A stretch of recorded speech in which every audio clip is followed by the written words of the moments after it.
അല്ല, ഇപ്പോൾ ഈ പട്ടികയിൽ താങ്കൾക്ക് വലിയ പുതുമ തോന്നുന്നുണ്ടോ? ഇനി വരാനിരിക്കുന്നതല്ലേ യഥാർത്ഥ കോൺഗ്രസ് പട്ടിക എന്ന് പറയുന്നത്? ഈ മാരത്തൺ ചർച്ചകളുടെ ഫലമായിട്ട് ഉരുത്തിരിഞ്ഞു വരുന്ന പേരുകൾ, ഒറ്റ പേരുകളിലേക്കാവുന്ന പട്ടിക ഇനി വരാൻ പോകുന്നതല്ലേ?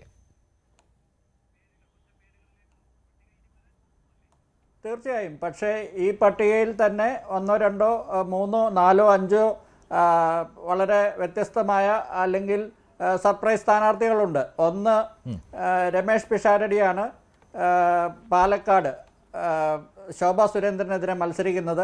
പലരും കരുതിയിരുന്നത് അവിടെ സന്ദീപ് വാര്യർക്ക് ആണ് കൂടുതൽ ചാൻസ് എന്നാണ്. പക്ഷേ ഷാഫി പറമ്പിൽ രമേഷ് പിഷാരടിയുടെ പേരിൽ രമേഷ് പിഷാരടിയെ തന്നെ പിന്തുണച്ചതുകൊണ്ട് അവിടെ പിഷാരടി വന്നു എന്നാണ് കരുതുന്നത്. രണ്ടാമത് ഈ ചിറയിൻകീഴേക്ക് ആലത്തൂരിൻ്റെ MP ആയിരുന്ന രമ്യ ഹരിദാസ്, അവരെ അടൂർ പരിഗണിച്ചുവെന്ന് പറയുന്നു. അവിടെ CPIക്ക് ഒരു നല്ല സ്ഥാനാർത്ഥി, മികച്ച സ്ഥാനാർത്ഥിയായിട്ട് പ്രജി ശ്രീധരനെ പ്രജി കണ്ണനാക്കി മാമോദീസ മുക്കി ഇപ്പോൾ CPI അവിടെ ഇറക്കിയിട്ടുണ്ട്. അവർ നല്ലൊരു സ്ഥാനാർത്ഥിയാണ്, ജയിക്കാവുന്ന സ്ഥാനാർത്ഥിയാണ്. അപ്പോൾ അവിടെ നിന്നും കൂടി മാറി കുറച്ചുകൂടി സേഫായിട്ട് ചിറയിൻകീഴ് എത്തുമ്പോൾ അത് പണ്ട് ഈ നമ്മുടെ ഈ പല തിരുവിതാംകൂറിൽ നിന്ന് കുട്ടപ്പനെ MA കുട്ടപ്പനെയും അല്ലെങ്കിൽ പന്തളം സുധാകരനെയൊക്കെ തരൂർക്കും പാലക്കാട്ടേക്കുമൊക്കെ അയക്കുന്നതിന് ഒരു റിവേഴ്സായിട്ട് ഇപ്പോൾ അവിടുന്ന് പാലക്കാട് നിന്ന് ഇങ്ങോട്ടേക്ക് ചിറയൻകീഴേക്ക് ഒരാളെ അതും ആലത്തൂരിൻ്റെ MP ആയിരുന്ന 5 വർഷം MP ആയിരുന്ന ഒരാളെ ഇങ്ങോട്ട് കെട്ടിയെടുക്കേണ്ടതുണ്ടോ എന്ന് ചോദിക്കാൻ ആൾക്കാർക്ക് പറ്റുന്ന രീതിയിലുള്ള ഒരു സ്ഥാനാർത്ഥിത്വം. അതുകൊണ്ട് ഇനി അവിടെയുള്ള പ്രത്യേകിച്ച് ആറ്റിങ്ങൽ ചിറയൻകീഴ് അവിടെ പല സാമുദായിക സമവാക്യങ്ങളുണ്ട്. അത് എന്തെങ്കിലും രീതിയിൽ പ്രശ്നമാകുമോ എന്നെനിക്കറിയില്ല.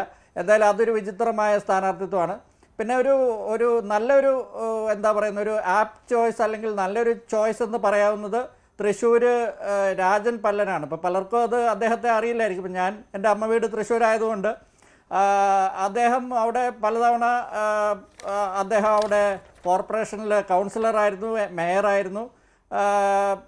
അദ്ദേഹം അവിടെ ജയിക്കാൻ പറ്റുന്ന ഒരു സ്ഥാനാർത്ഥി തന്നെയാണ്. പക്ഷേ മറ്റ് പല സ്ഥാനാർത്ഥികൾ ഇപ്പോൾ തൃശ്ശൂർ ജില്ലയിൽ തന്നെ CPMൻ്റെ അല്ലെങ്കിൽ ഇടതുപക്ഷത്തിൻ്റെ കോട്ടയാണ് എന്ന് കരുതപ്പെടുന്ന പല സീറ്റുകളിലും പുതുമുഖങ്ങളും അല്ലെങ്കിൽ തീരെ പരിചിതരല്ലാത്തവരും ഒക്കെ അവിടെ സ്ഥാനാർത്ഥികളായിട്ട് വന്നിട്ടുണ്ട്. ഇപ്പോൾ ഒരു ഘട്ടത്തിൽ കോൺഗ്രസിൻ്റെ തന്നെ മുതിർന്ന നേതാക്കളായ അജയ് തറയിൽ അല്ലെങ്കിൽ അവിടെ മൂന്തപുരം മുൻ MP ആയിരുന്ന എന്താണ് അദ്ദേഹത്തിൻ്റെ പേര് ഞാനിപ്പോൾ പെട്ടെന്ന് ഓർമ്മ വരുന്നില്ല, എങ്കിലും മുതിർന്ന നേതാക്കൾ അങ്ങനെ 1-2 പേരെയൊക്കെ തൃശ്ശൂർ കയ്പമംഗലം അല്ലെങ്കിൽ കൊടുങ്ങല്ലൂർ ഇതുപോലെയുള്ള സീറ്റുകളിലൊക്കെ അല്ലെങ്കിൽ ഇപ്പോൾ CC മുകുന്ദൻ വന്നില്ല, അതുപോട്ടെ നാട്ടിക റിസർവ്ഡ് കോൺസ്റ്റിറ്റ്യൻസിയാണ്. പക്ഷേ ഈഴവ പ്രാതിനിധ്യം വർദ്ധിപ്പിക്കുന്നതിനായിട്ട് ഇങ്ങനെയുള്ള നേതാക്കളെ, ഉദാഹരണത്തിന് ടൈസൺ മാസ്റ്റർ കയ്പമംഗലത്ത് നിന്ന് പറവൂര് തൃശ്ശൂർ ജില്ലയിൽ നിന്ന് എറണാകുളത്തേക്ക് വന്ന് മത്സരിക്കുന്നുണ്ട്. അതുപോലെ എറണാകുളം ജില്ലയിലെ ധനപാലൻ, എനിക്ക് പെട്ടെന്ന് പേര് ഓർമ്മ വരാത്ത അദ്ദേഹമാണ്, KP ധനപാലൻ, അദ്ദേഹത്തെയും അജയ് തറയിലിനെ പോലെയുള്ള മുതിർന്ന നേതാക്കളെ ഈഴവ പ്രാതിനിധ്യം വർദ്ധിപ്പിക്കുന്നതിനായിട്ട് ഇതുപോലെയുള്ള സീറ്റുകളിലേക്ക് മത്സരിപ്പിക്കുന്നതിന് ഒരു ഘട്ടത്തിൽ ആലോചന നടന്നത് എനിക്ക് ഓർമ്മയുണ്ട്. അന്ന് K ബാബു ഒക്കെ ആക്റ്റീവായിട്ട് ഇതുപോലെയുള്ള പേരുകൾ അന്ന് പറയുന്നത് എനിക്ക് നല്ല ഓർമ്മയുണ്ട്. പക്ഷേ അതൊക്കെ ഇപ്പോൾ മാറി, ഇപ്പോൾ പല പുതുമുഖങ്ങൾ അവിടെയൊക്കെ വന്നിട്ടുണ്ട്. ഇവരൊക്കെ ജയിക്കാൻ പറ്റുന്ന സ്ഥാനാർത്ഥികളാണോ എന്നുള്ളത് അറിയില്ല. ഇപ്പോൾ പലരെയും നമുക്ക് ലോക്കൽ അവരുടെ എന്താ പറയുന്നത് പുതുമുഖ സ്ഥാനാർത്ഥികളായിരിക്കുന്നതുകൊണ്ടും പുറമെ അധികം അറിയപ്പെടാത്ത ആൾക്കാരായതുകൊണ്ടും നമുക്ക് പറയാൻ പറ്റില്ല. പക്ഷേ ആലത്തൂർ, ഒല്ലൂർ, തൃശ്ശൂർ, നാട്ടികയിൽ പക്ഷേ സുനിൽ ലാലൂർ കഴിഞ്ഞ തവണയും മത്സരിച്ചയാളാണ്. പിന്നെ കയ്പമംഗലം, പുതുക്കാട്, ഈ സ്ഥലങ്ങളിൽ പുതിയ ആളുകളാണ്. കൊടുങ്ങല്ലൂരിൽ OJ ജനീഷ്, അത് പ്രതീക്ഷിച്ചാണ് യൂത്ത് കോൺഗ്രസ് സംസ്ഥാന പ്രസിഡന്റ്, അദ്ദേഹത്തിന് സീറ്റ് കിട്ടിയിട്ടുണ്ട്. ഇവയൊക്കെയാണ് വളരെ പുതുമുഖങ്ങൾ വന്നിരിക്കുന്ന സീറ്റുകൾ എന്ന് പറയുന്നത്. അതെ, ഞാൻ ഈ സീറ്റുകളെ തന്നെയാണ് ഉദ്ദേശിച്ചത്. OJ ജനീഷ് തന്നെ അദ്ദേഹത്തെ KSUവിൻ്റെ അധ്യക്ഷനാക്കി KC വേണുഗോപാൽ വാഴിച്ചതിന് ശേഷം ആണ് അദ്ദേഹത്തെ കൊടുങ്ങല്ലൂർക്ക് പരിഗണിക്കുന്നത്. കൊടുങ്ങല്ലൂർ, നാട്ടിക, കയ്പമംഗലം പോലെയുള്ള സീറ്റുകളൊക്കെ കോൺഗ്രസിന് വേണമെങ്കിൽ പിടിച്ചെടുക്കാവുന്ന സീറ്റുകളാണ്. കാരണം ഇപ്പോൾ P രാജീവ്, അദ്ദേഹം അന്നമനട എന്ന് പറയുന്നത് തൃശ്ശൂർ ജില്ലയിലുള്ള ഒരു സ്ഥലത്ത് നിന്ന് എറണാകുളത്തേക്ക് പറിച്ചു നട്ട ആളാണ്. അല്ലെങ്കിൽ ഇപ്പോൾ ടൈസൺ മാസ്റ്റർ കയ്പമംഗലത്ത് നിന്ന് പറവൂർക്ക് മറ്റേ അഴീക്കോട് കടന്ന് ഇപ്പുറം മുനമ്പം കടന്ന് ഇപ്പുറത്തെത്തി മത്സരിക്കുന്നു. അതുപോലെയുള്ള പരീക്ഷണങ്ങൾ കോൺഗ്രസിന് എന്തുകൊണ്ടായിക്കൂടാ? അല്ലെങ്കിൽ പല ട്രിക്കുകൾ മിസ് ചെയ്തു എന്ന് പറയില്ലേ, അതുപോലെയുള്ള പല ട്രിക്കുകളും മിസ് ചെയ്തു എന്ന് പറയുന്ന രീതിയിലാണ് ഇപ്പോഴത്തെ പട്ടിക വന്നിട്ടുള്ളത്. പക്ഷേ ഞാൻ പറഞ്ഞ രാജൻ പല്ലൻ അല്ലെങ്കിൽ അതുപോലെയുള്ള പിഷാരടിയുടെ കാര്യമൊക്കെ 50-50 50% സാധ്യതയാണ് അദ്ദേഹത്തിനുള്ളൂ. കാരണം ശോഭാ സുരേന്ദ്രനെ പോലെ ഒരു ശക്തയായ മികച്ച സ്ഥാനാർത്ഥി പാലക്കാട് ഇറങ്ങുമ്പോൾ അവിടെ ലോക്കൽ ബന്ധങ്ങളുള്ള സന്ദീപ് വാര്യരെ പോലെയുള്ള ഒരു എതിർ സ്ഥാനാർത്ഥി വരികയാണെങ്കിൽ മൂത്താന്തറയിലും ഒക്കെ അവിടെ ഈ മൂത്താൻ സമുദായത്തിൻ്റെയൊക്കെ വോട്ടുകൾ വളരെ നിർണായകമായിട്ടുള്ള അവിടെയൊക്കെ വലിയ മാറ്റം വരുമായിരുന്നു. സന്ദീപ് വാര്യരും പിഷാരടിയെ പോലെ തന്നെ ഒരു അമ്പലവാസിയാണ്. അപ്പോൾ അങ്ങനെയുള്ള പല ഘടകങ്ങളും രണ്ടുപേർക്കും ഒരേപോലെ അനുകൂലമായിരുന്നു. പക്ഷേ എനിക്ക് തോന്നുന്നു ഷാഫി പറമ്പിൽ പിഷാരടിയെ അനുകൂലിച്ചു എന്ന് വേണം അനുമാനിക്കാൻ. ശരി, അങ്ങനെയാണ് സംഭവിച്ചിരിക്കുന്നത്. രമേശ് പിഷാരടി പാലക്കാട് കോൺഗ്രസ് ടിക്കറ്റിൽ മത്സരിക്കാൻ പോവുകയാണ്. ശ്രീ വെമ്പായ നസീർ, എന്തായാലും കോൺഗ്രസിന്റെ പട്ടിക എവിടെ എന്നുള്ള ചോദ്യത്തിന് ഇപ്പോൾ താൽക്കാലികമായിട്ടൊരു വിരാമം ആയിരിക്കുകയാണ്. പലതവണയും ഇങ്ങനെ സംഭവിച്ചിട്ടുള്ളതാണ്. കോൺഗ്രസ് ആദ്യം പട്ടിക പുറത്തിറക്കാറില്ല, അവർക്ക് കൂടിയാലോചനകൾ കൂടുതൽ വേണ്ടിവരും.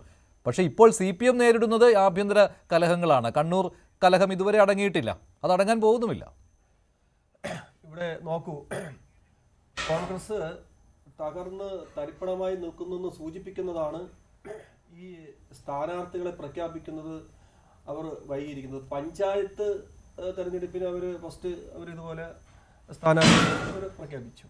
ഇപ്പോൾ ഈ നിയമസഭാ തെരഞ്ഞെടുപ്പിൽ അവർ ഇന്ന് 55 പേരെയാണ് ഇന്നിപ്പോൾ അവർ പ്രഖ്യാപിച്ചിരിക്കുന്നത്. ബാക്കി പ്രഖ്യാപനം ഉടൻ ഉണ്ടാകും എന്നാണ് പറയുന്നത്. ഇപ്പോൾ 55 പ്രഖ്യാപിച്ചതിൽ തർക്കമില്ല, നമ്മളത് ചർച്ച ചെയ്യേണ്ട. ബാക്കിയുള്ളതിലാണ് നമ്മൾ ചർച്ച ചെയ്യേണ്ടത്. അതാണ് കേരള ഉറ്റുനോക്കുന്നത്. കാരണം ഈ തെരഞ്ഞെടുപ്പ് പ്രഖ്യാപിച്ചതിൻ്റെ അന്ന് തന്നെ ഇടതുപക്ഷം അന്ന് തന്നെ റോഡ് ഷോ നടത്തി. അതെല്ലാ ചാനലിലും മിക്ക ചാനലിലും കാണിച്ചതാണ്. ഇന്ന് തിരുവനന്തപുരം ജില്ലയിൽ ആദ്യ കൺവെൻഷൻ ഇന്ന് ചിറയൻകീഴ് മണ്ഡലത്തിൽ ഇടതുമുന്നണിയുടെ സ്ഥാനാർത്ഥിയുള്ള മനോജ് ഇടമ്മയുടെ കൺവെൻഷൻ ഉദ്ഘാടനം ഞാനിപ്പോൾ ഇങ്ങോട്ട് വരുന്നത്. അപ്പോൾ നാളെ നെടുമങ്ങാട് മന്ത്രി GR അനിലിന് വേണ്ടി ഇങ്ങനെ എല്ലാ മണ്ഡലങ്ങളിലും ഓരോ ദിവസം വിട്ടുവിട്ട് ഇങ്ങനെ കൺവെൻഷനും റാലിയും. ഇന്നിപ്പോൾ കഴക്കൂട്ടത്ത് ഒരു പരിപാടി ഞാൻ ഇങ്ങോട്ട് വരുന്നപ്പോൾ അവിടെ K മധു ഉദ്ഘാടനം ചെയ്യുന്നത് ഞാൻ കണ്ടിട്ടാണ് വരുന്നത്. അപ്പോൾ ഇതുപോലെ ഇടതുപക്ഷം സജ്ജരായി നമ്മൾ കളത്തിലിറങ്ങി നമ്മൾ ഇതിനു വേണ്ടി പ്രവർത്തന രംഗത്താണ്. ഇതിൻ്റെ ഇടതുപക്ഷ പ്രവർത്തകരും നേതാക്കളും എല്ലാവരും ഇതിൻ്റെ പ്രവർത്തനത്തിലാണ്. പക്ഷേ ദൗർഭാഗ്യകരമെന്ന് പറയട്ടെ, കോൺഗ്രസ്സുകാർ ഒരു സ്ഥലത്ത് ഒരു മതിലിൽ ഇന്ന സ്ഥാനാർത്ഥിയെ നിങ്ങൾ വിജയിപ്പിക്കുക, ഇന്ന സ്ഥാനാർത്ഥിയാണ്, ഇന്ന മണ്ഡലത്തിലെ സ്ഥാനാർത്ഥിയെ നിങ്ങൾ വിജയിപ്പിക്കുക, കൈപ്പത്തി ചിഹ്നത്തിൽ എന്ന ഒരു പോസ്റ്റർ നിങ്ങൾക്കൊന്ന് കാണിച്ചു തരാമോ? എവിടെയാ? ഒരിടത്തുമില്ല. പക്ഷേ പോസ്റ്റർ ഇറക്കി അങ്ങനെ രമ്യ ഹരിദാസിനെ ഇവിടെ വേണ്ട, രമ്യ ഹരിദാസിന് ഞങ്ങൾക്ക് വേണ്ട എന്ന് പോസ്റ്റർ അവർ ഇറക്കി. BR ഷഫീറിനെ അങ്ങോട്ട് വേണ്ട, വാമനാപുരത്ത് ജനഗണ മംഗള രവിയെ നമുക്ക് വേണ്ട എന്നപ്പോ അങ്ങനത്തെ പോസ്റ്റർ നമ്മൾ കണ്ടതാണ്. അതുകൊണ്ട് കോൺഗ്രസിന്റെ ചരിത്രത്തിലാദ്യമായി കേട്ടുകേൾവില്ലാത്ത പ്രശ്നങ്ങളാണ് ഇപ്പോ കോൺഗ്രസ്. കണ്ണൂരിൽ എന്താണ് സംഭവിക്കുന്നത്? കണ്ണൂർ ജില്ലയിൽ എന്താണ് സംഭവിക്കുന്നത്? കളിപ്പറമ്പിൽ എന്താണ് സംഭവിക്കുന്നത്? പയ്യന്നൂരിൽ എന്താണ് സംഭവിക്കുന്നത്? സാർ ഒറ്റപ്പെട്ട സംഭവങ്ങൾ നടക്കും, ഒറ്റപ്പെട്ട സംഭവങ്ങൾ നടക്കും. അമ്പലപ്പുഴയിൽ എന്താണ് സാർ അതുപോലെയാണ്. കൂടുതൽ വാർത്തകൾക്ക് News 18 Keralam YouTube channel subscribe ചെയ്യുക.